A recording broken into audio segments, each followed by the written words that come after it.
అప్పటికి నేను ice cream తింటున్న వీడియో చూసి చాలా మంది నా వెల్ విషెస్ కమెంట్స్ లో చెప్పారు, అక్క చల్లగా ఉంది కదా, ఐస్ క్రీమ్స్ తినడం అంత మంచిది కాదు అని చెప్పి.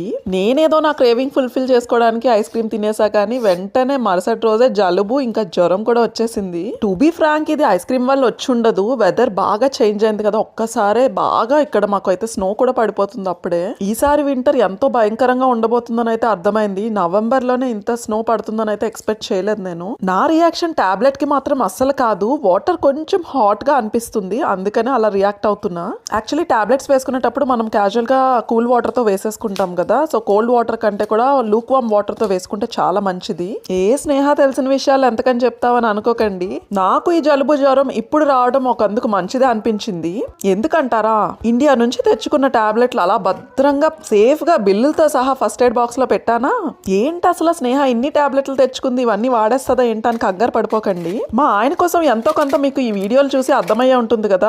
ఒక 5-10 టాబ్లెట్లు చెప్తే ఇన్ని టాబ్లెట్లు తెచ్చి నా నెత్తి మీద పెట్టారు. ఇవి ఆల్మోస్ట్ తెచ్చి 2 years అయిపోతుంది. ఇక్కడ జర్మనీలో హాస్పిటల్కి వెళ్ళినా మనకి వెంటనే మెడిసిన్ అయితే ఇవ్వరు, అదేంటో తెలీదు. అయినా దేశంలో వాళ్ళ మీద డిపెండ్ అవడం ఏంటి చెప్పండి. ఎక్కడెక్కడో ఫారినర్స్ మన ఇండియన్ మెడిసిన్ కోసం ఎంతో తాతలాడుతూ ఉంటారు. ఇంకా అలాంటి మెడిసిన్ ని మనం ఇండియాలో వదిలేసి ఎలా వస్తాం చెప్పండి. ఇంకా ఈసారి అయితే మాత్రం మా వారికి ఖచ్చితంగా చెప్పను, నేనే నాకు కావాల్సిన మెడిసిన్స్ అన్ని కూడా కొద్ది తెచ్చుకుంటా.